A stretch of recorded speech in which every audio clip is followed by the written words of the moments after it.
नाज़रीन अस्सलाम वालेकुम। आपको ब्रेकिंग न्यूज देते चले हैं कि इस वक्त नून लीग और पीपल्स पार्टी की आपस में नहीं बन पा रही और बहुत सी चीजें हैं कि जिनके ऊपर इनका इख्तलाफ जो है वो खुलकर सामने आया है। नाज़रीन द न्यूज ने ये रिपोर्ट किया है कि नून लीग और पीपल्स पार्टी का आपस में इजलास हुआ है।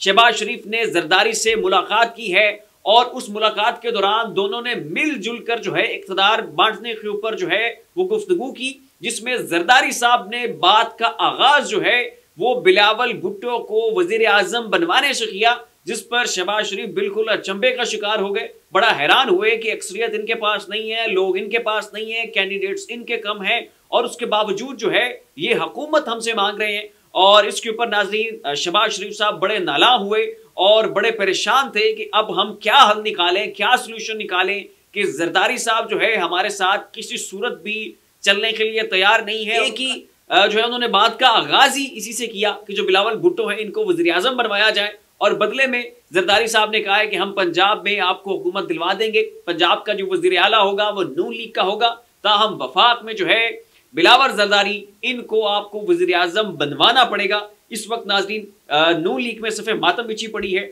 और वो बड़े परेशान हैं और इस वक्त उन्हें बिल्कुल नहीं समझ आ रही कि कैसे जो है वो इक़्तिदार के ऐवानों तक पहुंच सके। वो वाहिद जो इनका सतून है जरदारी, जिसकी बलबूते के ऊपर जिसकी मदद के साथ जो है इन्होंने इक़्तिदार में आना था, वो इनके साथ मिलने के लिए तैयार नहीं है। और इस हवाले से नाज़रीन मैं पहले भी रिपोर्ट कर चुका हूं कि बिलावल भुट्टो जरदारी नून लीग के साथ चलने में कंफर्टेबल नहीं है। वो नहीं चाहते कि नून लीग के साथ मिलकर जो है वो एक हुकूमत बनाए।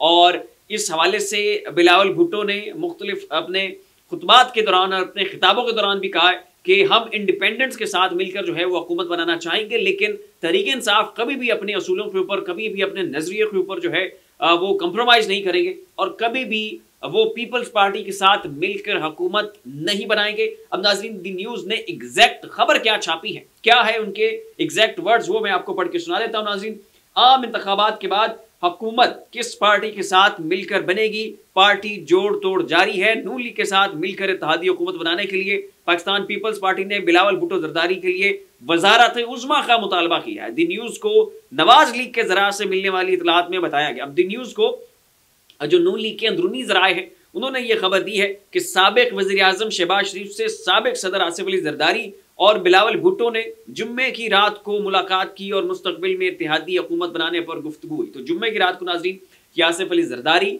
शहबाज शरीफ और बिलावल भुट्टो के दरमियान मुलाकात हुई। अब आगे मुलाकात में क्या हुआ ये जरा सुनिए। हफ्ते को पार्टी ज़राए ने नवाज लीग के रहनुमाओं से वफाक और पंजाब में हुकूमत साजी के लिए मुख्तलिफ ऑप्शन पर गौर किया। मुलाकात के बाद फिर नून लीग ने जो है अपनी एक मीटिंग बिठाई। इस हवाले से नवाज लीग की क़यादत ने हफ्ते को एक इजलास भी मुनक़िद किया, जिसकी सदारत शहबाज शरीफ ने की थी। इस इजलास में अब नून लीग के उस इजलास में कौन कौन शरीक थे? इसहाक डार थे, ख्वाजा साद रफीक थे, सरदार रियाज सादिक थे, मरियम औरंगजेब थी, मलक मोहम्मद अहमद खान, सीनियर आजम सेनेटर आज़म नज़ीर तारड़, अताउल्लाह तारड़, ख्वाजा इमरान नज़ीर और दीगर ने शिरकत की। ज़राए ने बताया कि शहबाज शरीफ ने अपनी पार्टी के अरकान को बताया कि साबिक सदर आसिफ जरदारी ने बात का आगाज ही बिलावल भुट्टो को वज़ीर आज़म बनाने और मरकजी वजारत पोर्टफोलियो देने के मुतालबे से किया। ज़राए के मुताबिक शहबाज शरीफ ने पार्टी रहनुमाओं को मजीद बताया कि इसके बदले में आसिफ अली जरदारी ने नवाज लीग को पंजाब में हुकूमत साजी के लिए हिमायत देने की पेशकश की।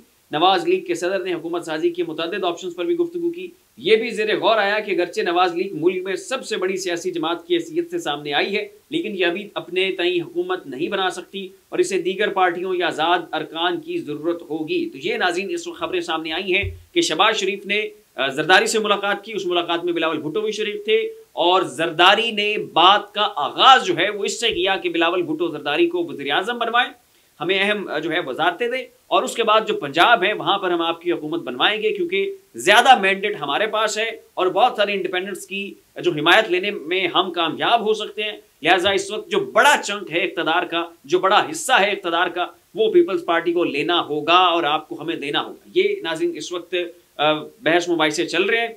नून लीग के अंदर जो है इस वक्त बड़ी खलबली सी मची हुई है, बड़ी ये डेस्परेट हैं। इन्हें ये था कि हम बड़े आसानी से आके जो है वो हुकूमत बना लेंगे और कोई हमें रोक टोक नहीं होगी, लेकिन नाज़रीन जरदारी साहब ने गेम का बिल्कुल पांसा ही उलट के रख दिया और उन्होंने बात का आगाज जो है वो बिलावल भुट्टो जरदारी को वज़ीर आज़म बनवाने से किया। अब देखें कि ये ऊँट किस करवट जाकर बैठता है और क्या आसिफ अली जरदारी जो है अपने मौक़िफ़ में नरमी लेकर आते हैं اور کیا نون لیگ جو ہے ان کے ساتھ بارگیننگ کرنے میں کامیاب ہو پاتی ہے یا نہیں. اور اگر ناظرین یہ پیپلز پارٹی اور نون لیگ آپس میں مل کر نہیں بیٹھتی ہیں، یہ آپس میں مل کر جو ہے ایک الائنس نہیں بناتے ہیں، تو اس صورت میں کبھی بھی جو ہے یہ اپنی حکومت نہیں بنا پائیں گے. اب تحریک انصاف ان کے ساتھ ملے گی نہیں، اور تحریک انصاف کے بغیر یہ جماعتیں جو ہے حکومت بنا سکتی ہیں لیکن یہ بنائیں گی نہیں، جو صورتحال اس وقت بظاہر نظر آ رہی ہے.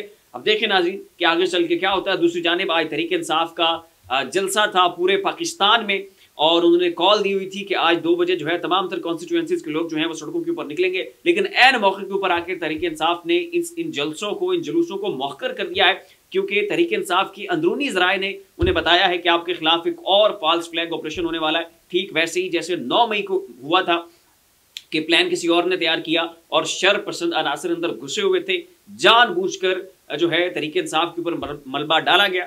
وہ تمام تر کارروائیاں جو پورے پاکستان میں ہوئی، فورسز کے اوپر اٹیک ہوئے، ملٹری انسٹالمنٹس کے اوپر اٹیک ہوئے، سارا آپ کے سامنے ہے. اور پھر اس کو بنیاد بنا کر جو عمران خان کو پکڑ لیا گیا، پھر پوری تحریک انصاف کی قیادت جو ہے اس کو تتر بتر کر دیا گیا. اب اس حوالے سے بھی تحریک انصاف کے پاس خبر آئی ہے کہ ایک مرتبہ سے پھر جو ہے آپ کے خلاف ایک فالس فلیگ آپریشن ہوگا، اور اس کو بنیاد بناتے ہوئے اب یہ جو آپ کے انڈیپینڈنٹس ہیں ان کو آپ کی جماعت سے نکال کر باقی جماعتوں میں ڈالا جائے گا. لہٰذا آپ جو ہے اپنا یہ جو اجتماع کرنے جا رہے ہیں یہ نہ کریں. اور اس حوالے سے ناظرین بہت ساری فوٹیج جو ہے اس وقت منظر عام پر آئی ہے کہ دیکھا جا سکتا ہے، جس میں پولیس کی ایک بھاری نفری جو ہے اس وقت لاہور میں تعینات ہے، اور پولیس فورسز کو جو ہے وہ ارد گرد کے علاقوں سے اکٹھا کر لیا گیا ہے تاکہ تحریک انصاف کا یہ جو جلسہ اور جلوس ہونے جا رہا ہے لاہور میں اس کو روکا جا سکے. اس کے ساتھ ہی ناظرین میاں شہزاد فاروق جو کہ مریم نواز کے مد مقابل تھے، NA 119 سے ان کا تعلق تھا، وہ ناظرین آج اپنے چند لوگوں کے ساتھ پرامن طریقے سے مظاہرہ کر رہے تھے، اور ان کو جو ہے آج گرفتار کر لیا گیا ہے. اور اس کی فوٹیج جو ہے انہوں نے وہ بھی ریلیز کر دی ہے اور بتایا ہے کہ مجھے جو ہے گرفتار کیا جا چکا ہے، اس کے باوجود کہ میں بالکل پرامن تھا، میں نے کوئی پرتشدد کارروائی نہیں کی، یہ میرا قانونی اور آئینی حق ہے، میں احتجاج کر سکتا ہوں، میرا مینڈیٹ چرایا گیا اور میں سڑکوں کے اوپر اپنے لوگوں کے ساتھ موجود تھا اور مجھے گرفتار کر لیا گیا. یہ فوٹیج جو ہے اس وقت آپ اپنے بیک گراؤنڈ میں ملاحظہ فرما رہے ہوں گے. تو یہ تھی ناظرین اب تک کی اہم ترین خبریں. اس کے اوپر اپنے رائے کا اظہار کامنٹ باکس میں ضرور کیجیے گا. فی الوقت اتنا ہی. اپنا اور اپنے عزیز و اقارب کا خیال رکھیے گا. اللہ حافظ.